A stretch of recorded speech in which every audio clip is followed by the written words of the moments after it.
Olá, pessoal. Hoje eu estou aqui com o André Gustavo, meu colega de faculdade. Nós terminamos a faculdade de odontologia juntos, na Universidade Federal de Goiás, há muito tempo atrás. E hoje eu estou aqui para conversar com o André sobre o interesse que ele tem na área do enneagrama. Essa área é fascinante, é uma área bastante ligada à psicologia, à personalidade, é uma área que pode ser usada no crescimento pessoal. Então, hoje eu quero conversar com o André sobre isso. Se você quer, você que está nos assistindo, se quiser saber mais sobre o que é o Enneagrama e em que áreas em que ele pode ser útil, continue assistindo, que eu acho que você vai gostar desse papo. Olá, André, tudo bem com você? Olá, cara. Um prazer estar com você. Obrigado pelo convite, obrigado pela a participação dos ouvintes. E vamos falar um pouco desse tema que é milenar e, ao mesmo tempo, parece novo para a gente. E, e é isso aí, vamos em frente. Vamos, André. É um prazer estar aqui com você depois de tantos anos, né, que nós não nos conectamos pessoalmente, mas é um prazer te rever e acompanhar um pouco da sua jornada pelo seu canal do YouTube. Eu fiquei bastante interessada e queria começar escutando um pouco sobre você, porque sempre me fascina muito a jornada de cada ser humano nesse planeta que é tão única e a jornada de um pode inspirar a jornada de outros. Então eu queria primeiro começar com como que você foi chamado a estudar e aprender o enneagrama? O que aconteceu na sua vida que te trouxe essa área tão interessante? Sim, obrigado. A última vez que nos encontramos foi no congresso, onde nós dois apresentamos trabalhos científicos. Inclusive, lembrando, você ganhou lá o prêmio da apresentação do Congresso. Foi prazeroso. Tinha Sim, esquecido uma lembrança tão positiva, eu tinha esquecido completamente, tem muitos anos. é, e ah, então, o Enneagrama surgiu na minha vida num momento de crise, no momento é, que eu estava passando uma transição. E normalmente, quando acontece uma situação nova, de repente uma necessidade de mudar, parece conhecimentos, aparece uma oportunidade para novos aprendizados. E eu aproveitei essa chance ao conversar com o tio, o Assi Gomes.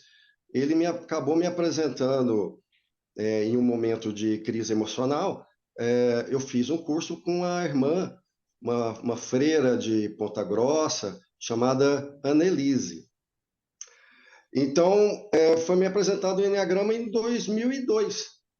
Eu estava passando uma transição de um relacionamento que durou por uma década, e o Enneagrama realmente foi muito importante para voltar à estabilidade e continuar tendo uma possibilidade de ter um autocontrole, um autoconhecimento, um autodomínio. E a partir de então, eu comecei a divulgar o Enneagrama aos amigos.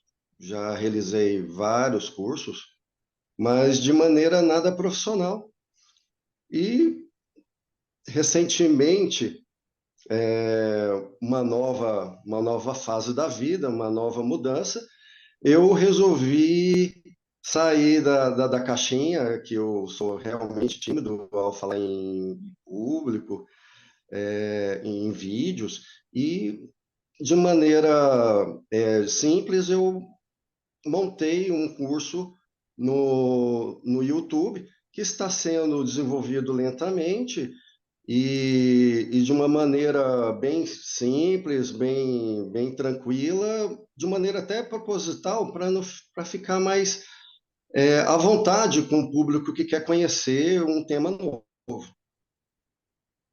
Ótimo, muito interessante. Eu acho que Muitas vezes o mais simples é o mais legal, apesar de que a gente tende a complicar as coisas, né, André? Eu acho que a acessibilidade à informação é o mais importante. O seu canal é bastante interessante. Eu vou depois colocar no. Quando eu postar o nosso vídeo, vou colocar o link para o seu canal, que eu acho que a informação que você traz é bastante simplificada para quem quer saber um pouco mais. Então, fala um pouco sobre. Eu já fiz um curso, então eu sei um pouco, mas é bastante limitado. Eu achei bastante interessante. Não sei se você trabalha com os 9 eneatipos, né? Que você chama. Eu fiz o curso em inglês, né? Eu moro na África do Sul, então desculpa, o meu português às vezes some um pouco a palavra, mas eu encontro. Então, se eu estiver errada, por favor, me corrija. Então, são 9 Está eneatipos. completamente correta. Assim, o, o Enneagrama eu encaro como uma informação vibracional. Então, ele tem uma figura geométrica. Tem círculo, tem triângulo e tem outras linhas. Todas elas têm uma explicação numérica e de uma geometria sagrada. O círculo, ele representa uma figura perfeita, porque ele não tem ângulo, né? Ele é o próprio ângulo. Então, tem o triângulo e tem as outras linhas que são explicadas matematicamente. Eu tento passar isso de uma maneira mais simplificada, ao meu ver, em vídeos pequenos e passo a passo estou ensinando essa visão vibracional. E não é nada mítico, é tudo explicado de forma tranquila. E o Enneagrama realmente tem nove tipos. Esses 9 tipos representaria 3 trindades. 3 vezes 3, 9. E no triângulo, ele tem uma curiosidade que os números representariam 3, o 6 e o 9, que são números que são prediletos por Tesla. Então, ele tem uma comunicação aí bem profunda, é, relativamente fácil de entender, mas precisamos aprender a ler aquela geometria que facilitará a sua compreensão. E, ao entender assim, você pode fazer uma autoanálise sozinho, não vai precisar de um instrutor, de um professor. Entendi. Então, é a geometria que é a base dos 9, vamos chamar de tipos de personalidade, que eu acho que assim é mais fácil de entender a prática do Enneagrama. Então, é a geometria que é a base dos 9 tipos de personalidade descritos no Enneagrama. Ele, por vibração, toda vibração, em algum momento, ele faz uma figura. Se você colocar uma areia e colocar um rex lá por baixo, aquela vibração vai formar uma figura. Então, o Enneagrama, por ser vibracional, ele forma uma geometria sagrada. E tem uma lógica ao entender essa figura, porque inicialmente, eu vou tentar ir do início, né? Ao nascer, a gente é puro, então é só o círculo. E na medida que vai desenvolvendo e tem o contato social e tendo as suas necessidades, vai surgindo 3 centros dominantes, né? Que é a ação, a emoção e a razão. E aí forma o triângulo. Entendendo esse primeiro passo, já possibilita você entender os 9 tipos. Nossa, que interessante. Isso eu não aprendi no meu curso, era mais os 9 tipos diferentes de personalidade, mas é ação, razão e emoção. E eu acredito que o ideal seria encontrar o equilíbrio entre essas 3 áreas, e provavelmente nós vivemos buscando o equilíbrio, talvez uma área mais acentuada que a outra. Exatamente. Então, Gurdjieff, ele trouxe esse ensinamento e trouxe do Oriente. Mas, na verdade, esse conhecimento é muito antigo. Ele começou provavelmente com os sumérios e os pré-socráticos tiveram contato, e ele ficou em mosteiros, né? Então, às vezes a gente tem um pouco de dificuldade de entender que essa geometria, ela, ela é uma informação antiga e que te traz um potencial de descobrir, como o Gurdjieff fala, é um quarto caminho, é unificar a ação, está desenvolvida a ação, a emoção e a razão. Geralmente, as pessoas têm um centro dominante, que ele domina um desses três itens, um centro de apoio, que faz ligação deste com o centro reprimido. O centro dominante é a parte que você tem mais desenvolvida. Você cresceu, você ficou adulto com ela, e já a reprimida, ela é relacionada com algum trauma que teve na primeira infância, e ela ficou represada, ela ficou ferida e ela precisa ser resgatada. Então, ao trabalhar o centro dominante e dando apoio ao centro reprimido, estaremos de uma forma, uma visão mais integrada de si mesmo e tendo um autocontrole. E uma coisa interessante, André, que eu noto muito, eu leio muito, eu adoro livros de autoajuda, porque eu acho que o maior investimento que cada ser humano pode fazer é em si mesmo, né, para se tornar um ser melhor. E quando se fala, eu leio muito sobre a criança interior, sobre o quanto, até em termos de psicologia, né, o que nós passamos até os 7, 8 anos, meio que se torna o software através do qual nós agimos como adultos, que muitas vezes é inconsciente, você nem sabe porque você tem certas reações, e muitas vezes você volta e você consegue encontrar um fator na sua infância que moldou como você vê o mundo. E muitas vezes, quando se fala disso, as pessoas acham que isso só está relacionado a traumas grandes, a grandes eventos que talvez tenham influenciado a sua infância. E eu acho que não, por tudo que eu já li, todos nós passamos por algum tipo de trauma na nossa infância, na nossa adolescência e juventude, pode ser coisas simples como uma mudança de casa, uma mudança de escola, um amigo que você gostava que mudou de repente, saiu da sua vida. Então, quando a gente considera que os fatores pequenos nos influenciam bastante como criança, todos nós estamos sujeitos a carregar traumas, que racionalmente, como adulto, talvez nós não vemos como um trauma, como uma coisa normal, mas para nossa criança interior, muitas vezes aquilo ficou. E eu acho que talvez um lado em que o Enneagrama possa ser bastante útil seja olhar nesse lado que ficou reprimido, que todos nós temos. Isso não é só para quem se sente infeliz ou sente que falta, isso eu acho que é um link que une todos os seres humanos no planeta. O que, que você acha disso? Perfeito, perfeito. É muito sutil.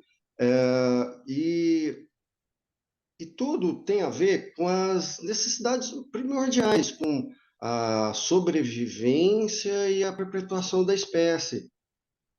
Bom, a questão do libido que Freud fala, mas no início de tudo é a forma como você mamou, a intensidade, a quantidade, a forma que foi demonstrado essa questão inicial de amamentar, já é um ponto dessas escolhas que a gente vai fazendo. E a questão do libido, e Adler fala a questão do poder. Então, para a gente ter sobrevivência, ter a questão da perpetuação da espécie e questão da autoestima, a gente faz umas escolhas. E aí, cada eneatipo tem uma característica que é relativamente padrão. E ao reconhecer o eneatipo, você sabe mais ou menos o padrão de comportamento, respeitando a história de cada um, mas é um padrão relativamente rígido. E o Enneagrama tenta nos ensinar a tornar flexível esse movimento para que dissolva essa escolha rígida que de repente nos aprisiona. Hum. E você pode nos dar assim uma descrição rápida dos 9 eneatipos? Claro que cada um vai ter que depois descobrir qual é, mas quais são os 9 eneatipos que existem? Bom, os 9 eneatipos, eu vou falar um pouco da figura para ficar mais claro a descrição. Então, ao ver o círculo e o triângulo, a ponta superior, que é anotado o número 9, ele, numa perspectiva no papel, ele estaria na fronte de um cérebro. Então, o 9 e os números ao lado, o 8 e o 1, eles são dominantes na ação. Já do lado, sim, do lado direito da figura, que está no vértice do triângulo número 3, os vizinhos, o 2 e o 4, eles são dominantes na emoção. Já do lado esquerdo da figura, tem o 6, e ao lado é o 5 e o 7. Então, sabendo o centro dominante, fica mais fácil de falar um pouco é, de cada eneatipo. Mas, para complementar rapidamente, ao analisar o triângulo, por exemplo, eu vou citar, depois a gente vai colocar até exemplificando um slide, o 1 e o 2 eles estão distantes do número 6 no triângulo. Então, eles são reprimidos na razão. Então, dessa forma, podemos iniciar a análise de cada eneatipo. O eneatipo 1, ele é considerado o perfeccionista. E falamos no Enneagrama pecados capitais do Dante, mas acrescentamos dois. Então, o pecado capital do número 1 é a ira. Então, ele tem o centro dominante a ação, então ele faz atividades, ele trabalha, ele organiza tudo, então, de maneira voluntária e compulsiva. Então, a casa dele geralmente é muito organizada, o trabalho é organizado, e ele acaba fazendo atividades de trabalho para os outros também. E ele passa confirmando. Só que ele não entende que ele, às vezes, passa do limite. Então, porque age tanto. E aí, isso reverte numa raiva. Já o número 2, ele é considerado prestativo. Eu Então, sou número ele tem 2. muita. Perfeito. Ele é o número 2, ele é prestativo, ele ajuda, ele é solidário, tem muita emoção, porém, ele oferece com tanto coração que ele às vezes ele não faz aquela escolha que possa, de repente, ele pode ajudar alguém, outro não, ou às vezes ele está exagerando nas ajudas, a pessoa não está indo. Então, o centro reprimido dele, a razão, ele não entende isso, essas emoções estão intensas. E aí, quando a pessoa não reconhece, ele trabalha com o lado pecado capital dele, que é o orgulho, que é o pecado capital que acrescia o Enneagrama. Já o número 3, o seu pecado capital é a vaidade. Então, ele é considerado um empreendedor, ele busca sucesso, só que ele está no triângulo, ele tá dentro do triângulo. Então, o seu centro dominante é igual ao seu centro reprimido. Então, para algumas pessoas, ele é considerado frio, porque ele tem um objetivo de ser empreendedor. Às vezes, num nível de consciência mais baixo, ele pode até passar e por cima de alguém, mas no nível superior, de nível de consciência, ele acaba ajudando, porque ele dá emprego, dá novas oportunidades. E então ele é reprimido na emoção e ele também é dominado pela emoção. Então, para quem não conhece, não entende. Já o número 4, o pecado dele é a vaidade. A vaidade e ele é individualista. Então, só que é um indivíduo muito criativo. Ele geralmente ele domina a arte, a escrita, tem várias ideias, é um indivíduo bastante criativo. Só que ele, como ele está distante do 9, ele é reprimido na ação. Às vezes ele deseja muito algumas coisas, mas ele não age, ele espera que outra pessoa haja por ele. Então aí acaba motivando a inveja. Já o número 5 é o tipo do observador. Ele é considerado especialista. Ele gosta de estudar, ele trabalha muito a questão da razão. Só que o seu pecado capital é a avareza. Ele não gosta muito de agir no sentido de doar o conhecimento. A pessoa tem que fazer valer esse trabalho. Então, ele, às vezes, de repente, ele é especialista, mas ele não gosta muito de repassar. Mas um nível de consciência mais elevado, sim, ele é um excelente professor. O número 6 é o questionador. Como ele está no triângulo, olha só, a gente vai vendo o triângulo e vai aprendendo a analisar os números. Então, o 6 ele está no triângulo, então o centro dominante dele é a razão e o centro reprimido é a razão. Ele tem várias ideias, mas ele não acredita, ele quer confirmar as ideias, ele quer estudar mais, ele quer perguntar mais, ele quer confirmar. Então, o seu pecado capital nesse sentido é o medo, é um pecado em acréscimo. O número 7, o pecado capital é a gula, então ele está na área da razão e o seu centro reprimido está distante do 3, o seu centro reprimido é a emoção. É um indivíduo muito inteligente, ele tem vários links, ele entende de vários assuntos, e tem vários projetos, mas ele não se apega, ele não tem emoção com nenhum projeto, ele acaba doando esses projetos, ele larga, né? De repente as pessoas que pegam esses projetos acabam ganhando dinheiro e ele vai montando outras ideias, outros projetos. Ele é um bom indivíduo para fazer novos trabalhos e novas ideias. O número 8 é a luxúria, o seu pecado capital.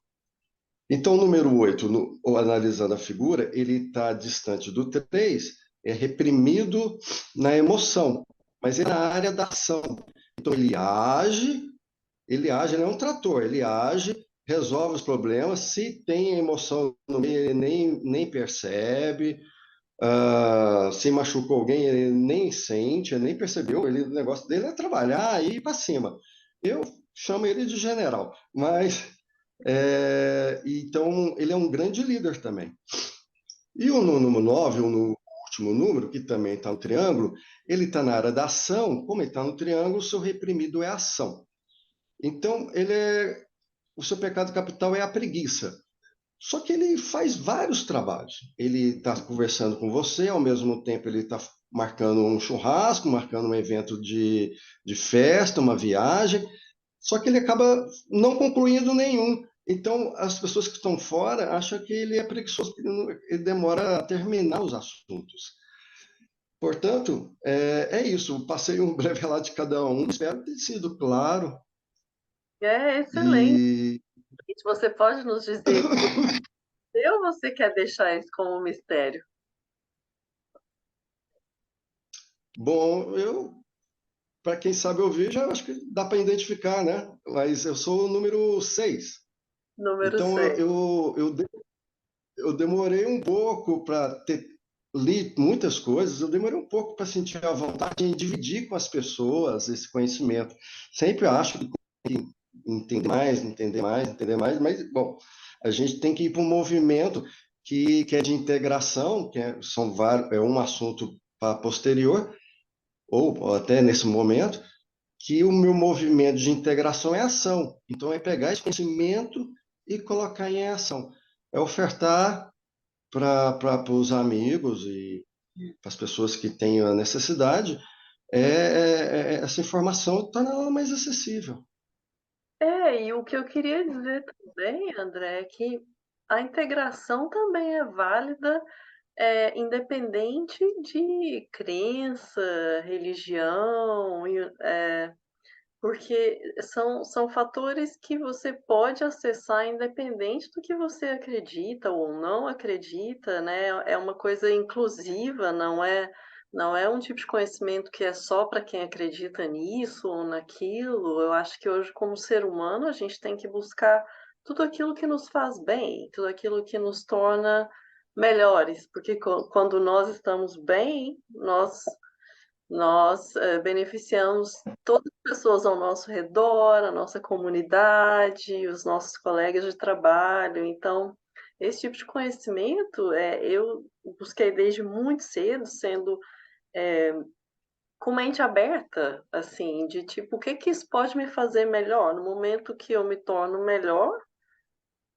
o mundo ao meu redor também melhora um pouco, né? Então, é a integração disso com tudo aquilo que você já tem, tudo aquilo que você pratica, tudo aquilo que você já acredita. O Eneagrama não exclui nada.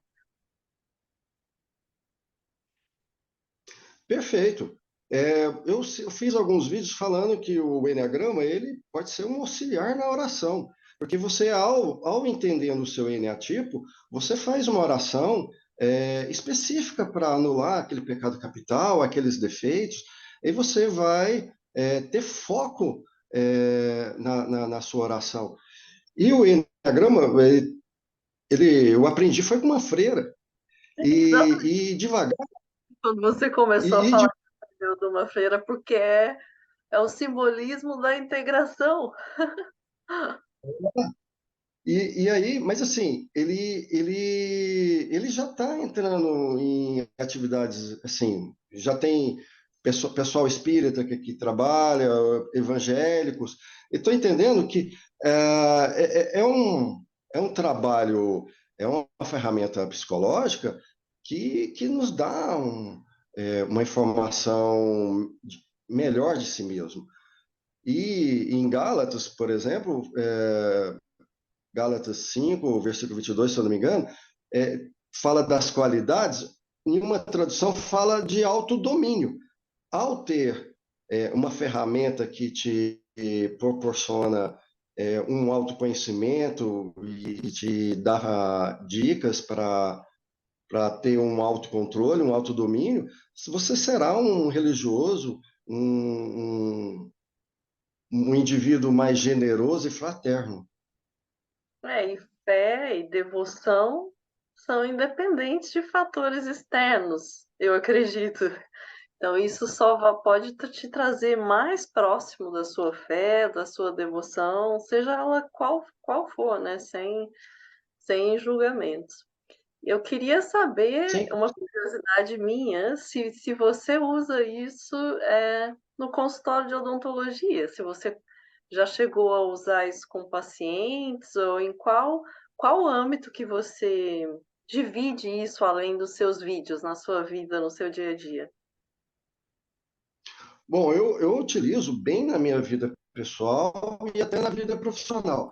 Até na vida profissional eu deveria intensificar ainda mais. Eu sou um, um profissional que tenta ser humanista. Então, eu atendo, dias, alguns eu oriento o Enneagrama, mas profissionalmente o Enneagrama ele tem ferramentas que pode te ajudar a vender o seu trabalho e modificar um atendimento específico para cada eneatipo. Tem aqueles que são mais retraídos, aqueles mais exigentes, aqueles mais comunicativos, e no Enneagrama ele tem esses grupos. Então, e na vida pessoal, os dramas pessoais que eu passei, eu sempre trabalhei o Enneagrama, falei, e sempre fazendo a pergunta, qual é o movimento de integração, qual é o movimento do enneagrama e qual o tipo que eu tenho que me orientar para que eu tenha uma atitude mais coerente, mais saudável portanto, o enneagrama é um grande orientador, sim, para ter uma conduta melhor. Fantástico, André, fantástico. Eu acho que a odontologia, para mim, é uma profissão lindíssima, mas ao mesmo tempo muito rígida em termos de nós tentamos seguir os princípios biológicos, científicos e muitas vezes esquecemos do ser humano completo, né?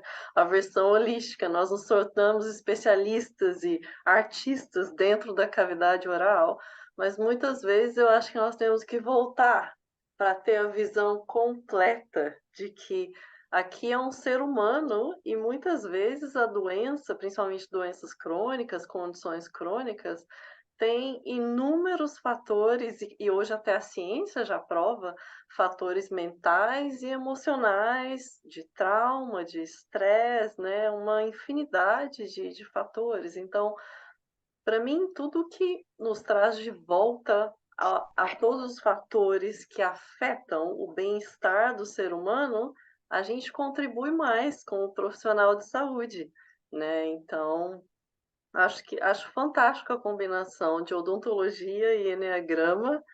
Acho que você tem que mostrar mais ao mundo esse seu lado. Eu sei que você deve se sentir mais confortável na odontologia, que é o que você foi treinado, que você estudou e se dedicou uma vida inteira, mas nesse momento do planeta nós precisamos também manifestar o lado holístico, o lado humanista, como você falou. Não, eu acho que a visão do profissional multidisciplinar é fundamental.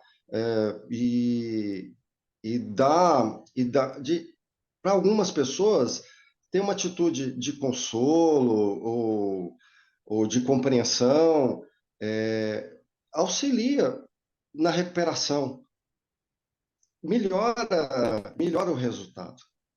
Então, eu faço esse trabalho, eu vejo a odontologia de maneira integral, outros poderiam falar odontologia integrativa, mas é muito importante ter um olhar mais próximo, não ficar só rígido em questões técnicas da especialidade, mas ter um olhar compreensivo e amoroso ao meu paciente. Ah, sem dúvida. Isso você como periodontista, também atua na área de implantologia, isso em qualquer área, essa empatia que vem da alma, do coração, é um diferencial enorme. Eu tenho certeza que os seus pacientes sentem. É aquele cuidado que vai além do cuidado técnico, né? Que é fantástico. Parabéns, André. Eu gostaria de te agradecer por dividir os seus conhecimentos e eu espero poder acompanhar mais e mais à medida que você se sinta mais e mais confortável em dividir. Dá para ver que você tem muito conhecimento, só falta perder um pouquinho da timidez e não esperar estar perfeito para dividir, que é um aprendizado para mim também. A perfeição vem à medida que a gente sai da nossa zona de conforto e você está indo muito bem. Espero que você continue inspirando outras pessoas, como você me inspirou ao ver essa combinação fantástica, odontologia, racional, enneagrama, psicologia, crescimento pessoal, fantástico. Tudo de bom, te agradeço bastante pelo tempinho para a gente poder bater esse papo. Eu que agradeço a oportunidade, foi uma atitude ousada de participar desse momento que você está promovendo. Estou super encantado que virou uma garimpeira de pessoas com uma visão integral, humana, e meus parabéns, cara. É muito emocionante estar com você. Obrigada, André. Estamos juntos nessa jornada. Todo mundo que está buscando a integração é bem-vindo e vamos caminhando, né? Tudo de bom para você, obrigado. E vamos continuar discutindo E, essas va- questões que nós gostamos tanto de integração do ser humano. e como eu sempre despeço, vamos em frente para o alto e avante.